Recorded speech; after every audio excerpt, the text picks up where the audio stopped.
Hello and welcome back to this week's edition of On the River. I'm your host, Joe Morgalek, and I'm excited to be here with you today. This week we'll be discussing some recent news about the spike in COVID cases for St. Clair County, with the topic taking up much of our show. There will also be some information on an upcoming NASA project and its ties to a local student, as well as an update on registration for St. Clair Community College out of Port Huron. I'm excited to dive into it for this week and introduce you to a new freighter at the end of the show. So without further ado, I'll get started with the topic of the coronavirus pandemic.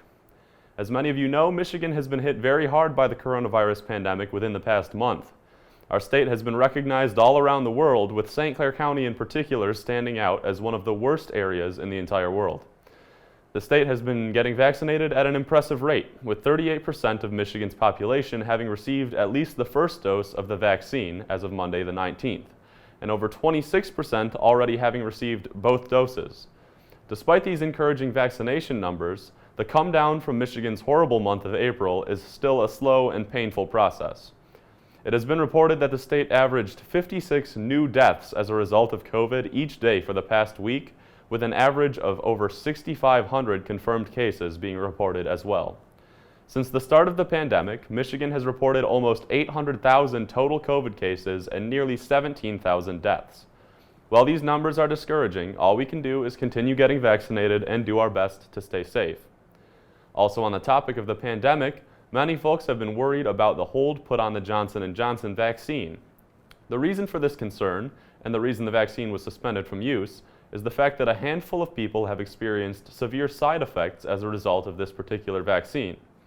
This issue has been a primary concern for many of those who have decided not to get vaccinated. However, the handful of confirmed cases of blood clotting that were attributed to the vaccine prior to the suspension make up only 6 out of 6.8 million vaccines. As many researchers have pointed out, the odds of facing severe symptoms and blood clotting are far higher from actually getting the disease than they are from experiencing side effects of the vaccine. Dr. Anthony Fauci has claimed in a recent statement that he believes the Johnson & Johnson vaccine will resume production very shortly, perhaps by the end of the week. With all of this news going on surrounding the pandemic, it occurred to me that many people still don't know exactly what steps to take in order to get the vaccine.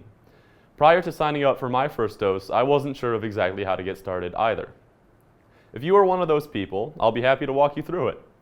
There are several methods of scheduling a vaccine appointment, but in my opinion, the simplest and easiest way is to sign up through Kroger.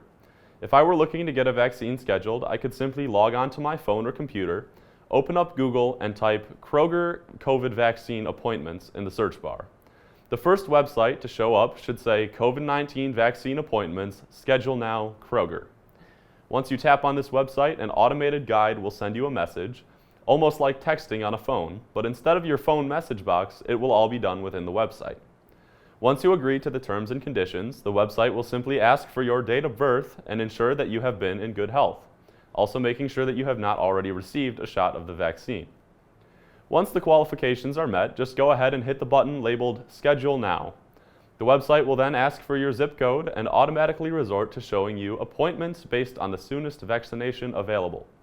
If you prefer to search by location instead, there is an option near the top of the page labeled Sort By, where you can choose to view options based off of what is closest or what vaccines are available the soonest. Once you find a location and a time that works for you, just click on that time and hit the button labeled Continue to Second Dose. The process for selecting your second dose will be just like that of the first. Once your 2 appointments are scheduled, you will simply confirm them and show up at that time. A confirmation email will be sent to you as well in case you forget about your time or need a reference. Well, that's certainly enough COVID talk for the week. In case you haven't heard about the project, I'd like to inform you about the Artemis 1, a program being launched out of Florida by the National Aeronautics and Space Administration, or NASA. Artemis 1 is a program that plans to send an American rocket to the moon once again, this time with nobody on board. The rocket will be putting out satellites and performing scientific studies and demonstrations. In celebration of this effort, NASA put out a challenge for K-12 students, requesting submissions for their vision of a trip to space, detailing their equipment and crew. A 4th grade student named Noah Fellon out of Holy Cross Catholic School in Marine City made headlines for his inclusion as a semi-finalist in the competition.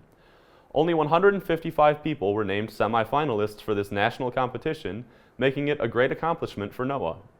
All 14,000 submissions for this challenge will be put on the Artemis flight in digital form and flown around the moon. For his essay submission, Noah will receive several space-themed prizes and an opportunity to meet virtually to attend virtual Artemis Explorer sessions. Also in the news for this week, fall registration is available for St. Clair Community College. SC4 is a well-known and well-respected local college that provides a great variety of classes. Credits from this school are easily transferable to universities, and students attending the school bring a great attitude and welcoming persona. The fall semester will begin on the 23rd of August, with registration having started already and being available with no deposit required until the 21st of May. If you are interested in registering for the college, their well-designed website makes it easy to register and also to get in contact with advisors, with virtual meetings being available at no cost. Advisors will help new students as well as those returning for another semester by helping them to choose their path to a degree and decide on which classes will help them to get there. That's going to wrap it up for the news this week. As you know, I like to end my On the River segment by introducing you to one of the Great Lakes freighters that you may see passing by on our St. Clair River. This week, I'd like to introduce you to a boat formerly recognized as the Bell River. The ship, now named the Walter J. McCarthy Jr., has been sailing the lakes since 1977. She was built in two sections by the Bay Shipbuilding Company in Sturgeon Bay, Wisconsin.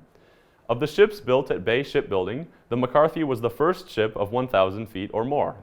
In fact, the McCarthy is exactly 1,000 feet to the very inch, just barely meriting its inclusion in the prestigious class of 13,000 footers. The design used in construction for the McCarthy was also used for several other Great Lakes freighters, including the Columbia Star and the frequently seen Indiana Harbor. The McCarthy carries almost exclusively low-sulfur Western coal, making its frequent trip from Superior, Wisconsin to the Detroit Edison Bell River Power Plant of St. Clair. On occasion, the ship will take different routes, but most of the time she can be expected to be seen on Lake Huron, traveling past the Blue Water Bridge and down the water to St. Clair. If you happen to notice the McCarthy passing by on the lakes, I would encourage you to take a look, as the ship has a recognizable color scheme and design and a unique tie to our area, as she was formerly named after our very own Bell River. That's going to do it for this week's edition of On the River. As an interesting note to leave you with, our home team, the Detroit Tigers, are embarking on a 7-game homestand with games against the Pittsburgh Pirates and our interleague rival Kansas City Royals scheduled for the week. There are several interesting storylines to keep up with on this year's team, so I'd encourage you to tune in to FM 97.1, AM 1380, or Bally Sports Detroit on television to watch the team.